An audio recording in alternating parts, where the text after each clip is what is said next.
Ooh!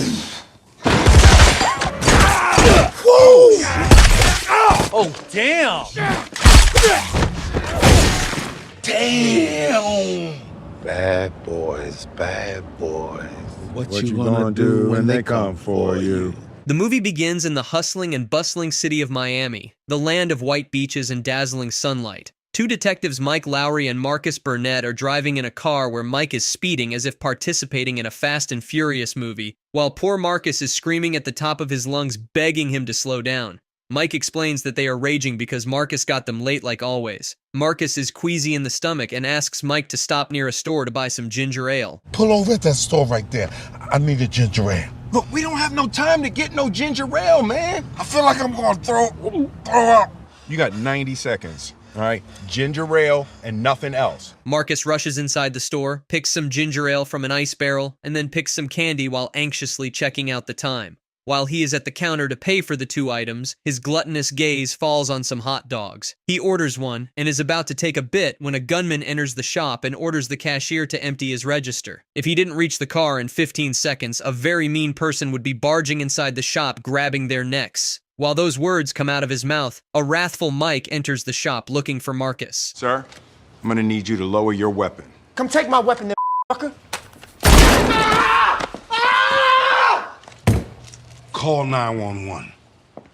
Aren't you the police? In the next scene, Mike is getting married. The young bride, Christine, is giving a speech about how she met Mike when he had literally nothing but fell in love with the fire within him, and she vows that she will spend the rest of her life fanning that flame. Soon they get married, and at the reception party are joined by many prestigious guests, including Marcus's family. Mike's wedding is also attended by late Captain Howard's daughter, Judy, and granddaughter, Callie. Marcus gives a heartwarming speech for his buddy, and then the nightly dance and music begins.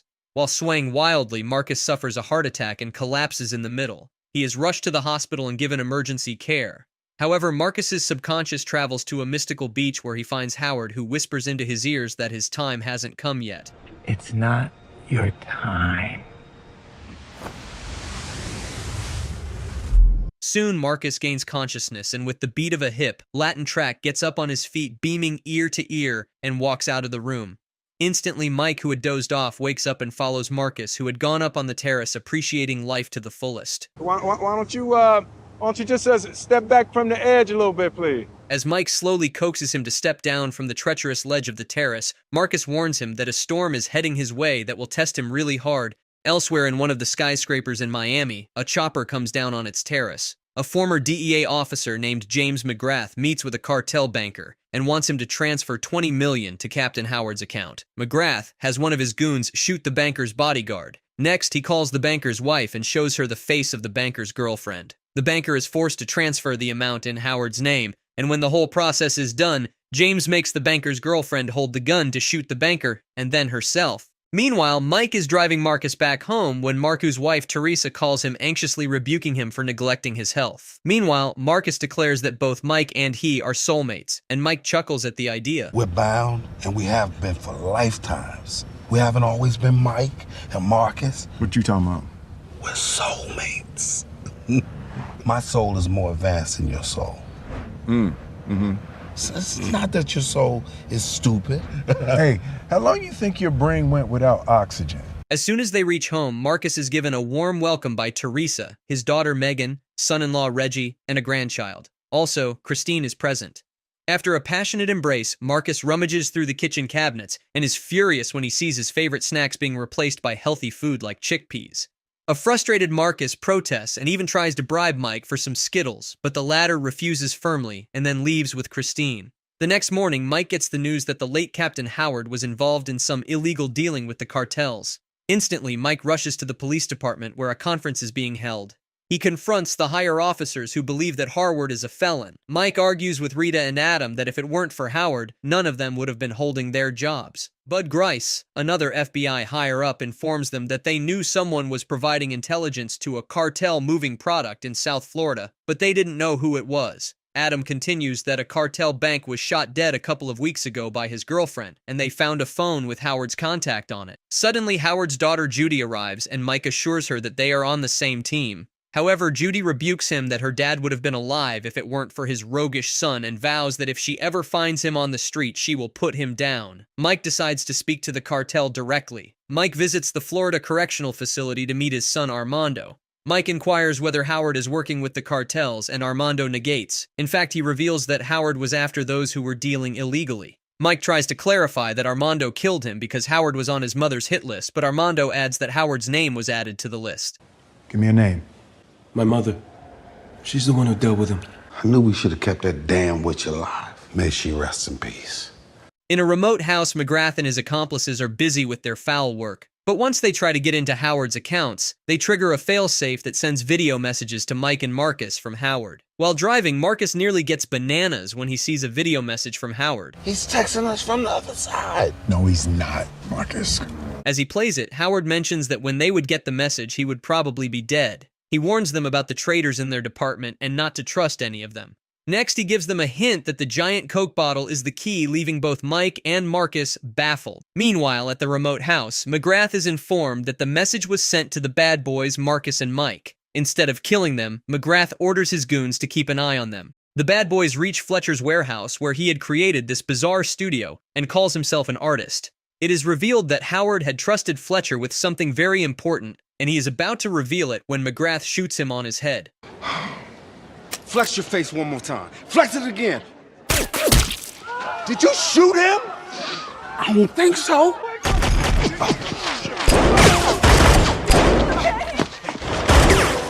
Whoa! Hey, stop! No! No! No! No! No! No! No!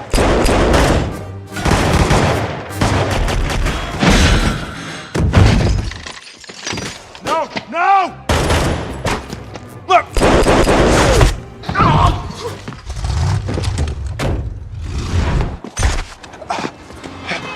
Miami PD, go!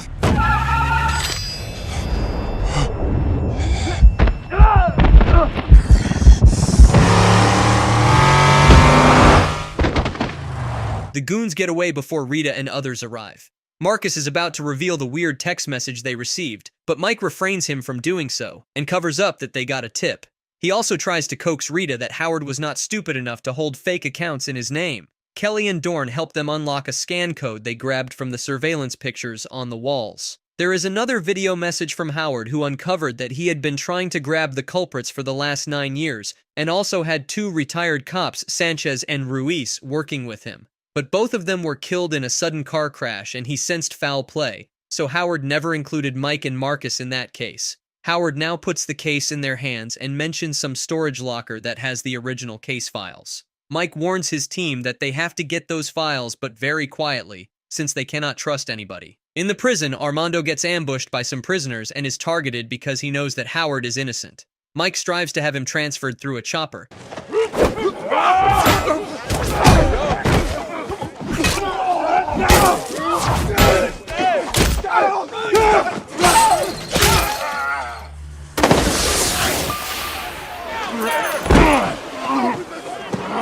Adam agrees for Mike's sake. Both are boarded along with a caged Armando and a U.S. Marshal chopper. However, McGrath and his goons have already hijacked the helicopter and forced the pilot to send a distress message framing Mike and Marcus for the attack before McGrath slits the pilot's throat.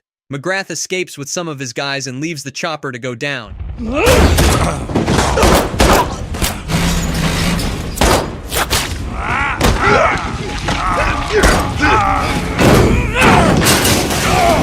We welcome the storm, motherfucker!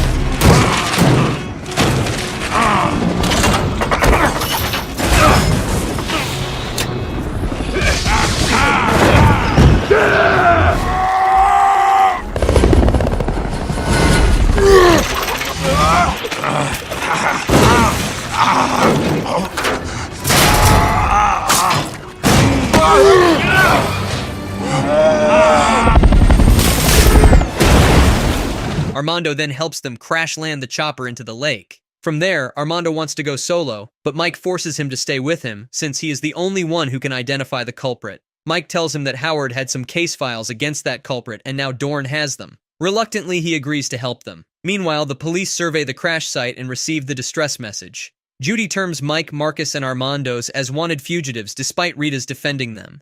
McGrath puts a bounty of $5 million over the trio's head for every gang in town. Unsuccessfully, Marcus tries to bring the father-son duo together, but both are interested. Soon they come across a trawler where they get some change of clothes but are caught by some thugs. What are you boys doing? Boys. Are y'all stealing our clothes? Now these are my own black clothes. Marcus. What? Look at your shirt. How does get in my black closet? What you that. gonna do? What you gonna do? Yeah, God damn it! We're not stealing your because we black! The trio flees from the spot and then hits a sleazy tease club owned by Tabitha, another informant. Mike asks for some clothes, weapons, and phones, but the lady asks Mike for some favors in return. When Mike refuses, she and her accomplices thrust their guns at them and call upon some gangsters for the bounty money. She was just stalling them by pretending to help them. Meanwhile, Judy also gets their trail and sets out to grab their necks. The trio's captor gang is attacked by a rival gang headed by Mike's cutthroat enemy Manny, who wants to avenge Mike as the latter had smashed his hand with a meat hammer. Or we can go to war.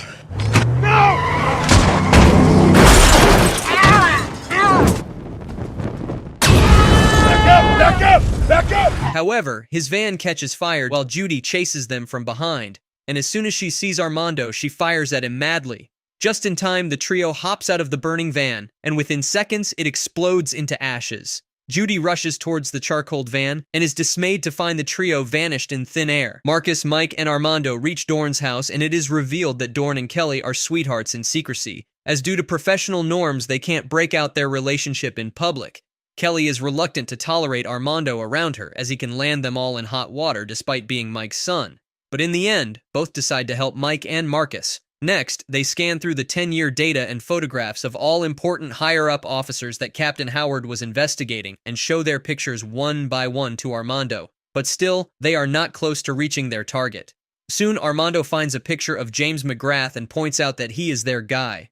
Dorn finds out a complete biodata of James McGrath along with his work history. The team learns that he and his team were taken hostage by the cartel, and he gives them up after being tortured, leaving him as the only survivor. Mike calls Rita and informs her about their findings. Adam also learns from Rita about Mike having proof that will exonerate Howard. It is revealed that earlier Rita also had feelings for Mike. Meanwhile, McGrath also learns that the bad boys have the files, so he feigns that the cartel business is only in Spanish. Through security cameras installed in both houses, Dorn learns that McGrath has sent his goons to get Christine and Marcus's family. Marcus calls home and advises Reggie to take his family somewhere safe. Reggie drags everyone and hides them in a closet while he takes out a gun from a locker.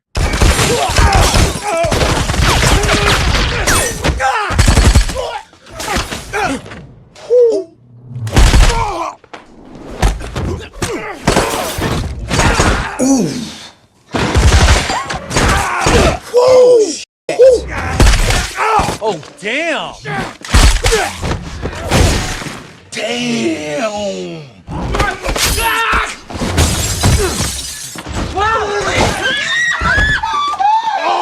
Mike keeps on calling Christine, but it seems as if her phone is on silent. Christine is visited by Callie, who informs her that her mom is after Mike and she knows that Mike is innocent. Finally, Christine notices her cell phone buzzing, and on the other side, a frantic Mike asks her to get out of the house. But before Christine can take any action, the goons have already barged inside. McGrath snatches Christine's phone and threatens Mike to hand over Armando, and whatever evidence Howard has provided shall be destroyed, and only then Christine and Callie will be released. Tearfully, Armando offers to go to surrender himself to McGrath, but a heartbroken Mike refuses immediately. He wonders that McGrath knew everything about Howard, giving them evidence and being identified. Marcus points out that only Rita knew all that. Mark instantly calls Rita and blurts out everything to her about Adam. Rita becomes cautious and tells Adam that she is heading towards the station as a breakthrough in the case has appeared. Adam also follows her. Soon, both begin to wrestle and Adam is about to strangle her when Dorn and Kelly arrive in time and capture Adam. Mark enforces that no one would be trusted out of their circle consisting of Marcus, Rita, Dorn, Kelly, and Armando.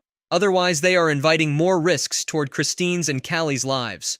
Rita talks to Adam to reveal his motive for joining McGrath and to get his voice sample. Mike uses Adam's voice to convince McGrath that they would have to move their hostages to Cuba, since McGrath screwed up big time. After a pause, McGrath buys Mike's suggestion and immediately orders his personnel to pack up. Soon the team of bad boys head towards an abandoned amusement park full of gators. Marcus and Mike occupy the plane while Rita, Kelly, and Dorn hit the road in a truck with Dorn controlling the drones. Bad boys, bad boys. Yeah, what you gonna do when they come for you? Okay, well, we'll circle back on that one. Meanwhile, Armando is instructed to travel through the waters. Sitting at 10 acres, the park was abandoned due to a hurricane and is home to a huge albino alligator called Duke. As the plane lands in the park, Adam is forced out, severely warned by Mike not to escape. Soon he sees McGrath pushing the hostages roughly. The secret slots of the place open and Mike and Marcus pull out their snipers through them. While targeting McGrath, who is pushing Christine forward, Mike has the best shot but at the wrong time. He gets another panic attack, since he fears that accidentally he'll kill Christine. Suddenly, McGrath stops as a slithering tremor runs through the water. An alligator has smelled Armando's blood and was rushing towards him.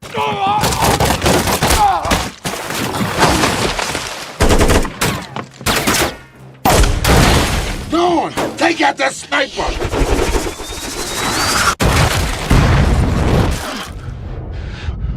Not now, Mike! Not now! Bad boy! Bad boy! Bad boy, Mike!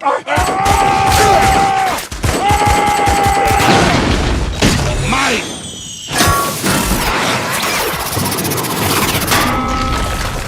The massacre begins as Mike shoots wildly at McGrath while his other team members fight McGrath's men. Meanwhile, Dorn also sends drones to explode several of McGrath's goons. Soon, Marcus, Mike, and Armando have a face-off with McGrath and his goons at McGrath's hideout. I'm out!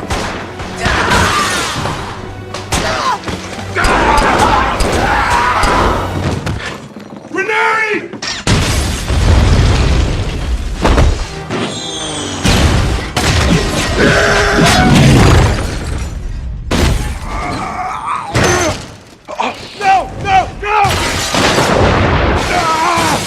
Got this, Mike. It's just Dookie, baby. This is not your place, Duke. That's how you command the universe. Meanwhile, Armando assures a terrified Callie that Mike sent him to save her. He gallantly fights the goons to protect Callie while getting his arm injured. Callie is about to flee the scene, but she turns back and helps an injured Armando on his feet, and then they escape. McGrath drags away Christine into a forest with Mike and Marcus following suit. Inside the hideout, a worn-out Adam slithers out of the broken airplane and then shoots Dorn. However, Rita comes in time and kicks him into Duke's pit. The park is flooded with the police, and Judy frantically searches for Callie until she finds her wristband. Marcus delves into the forest and finds the same beach where he had found Howard in his subconscious state. Suddenly, a gun is placed on his forehead by none other than McGrath. Mike finds McGrath targeting both Marcus and Christine, urging him to choose between his wife and friend. You have 5 seconds, Mr. Lowry. We're gonna need some more time, sir. No, Mike, your donkey ass shot me again. Judy also finds Callie with Armando and is about to shoot him when Callie comes in between, begging her to stop since Armando saved her life. Judy mellows down and finally puts away her gun. Judy embraces Callie and allows Armando to go with Mike. Soon, Mike helps Armando escape through a boat. Marcus keeps on condemning Mike for hitting him, while in the background news is being flashed that Howard has been exonerated. Also, the search for Armando Aritas continues, as he is considered a fugitive at large. On a sunny day, all the friends and family are enjoying a barbecue at a park, while Mike and Marcus argue about who is going to cook, when Reggie comes along asking permission to cook his chicken. What you doing, Reggie? Request permission to cook my chicken.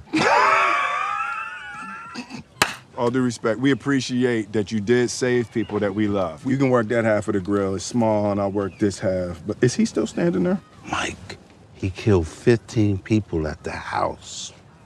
Yeah, there's something weird in his eyes. Permission granted, Reggie. There you go.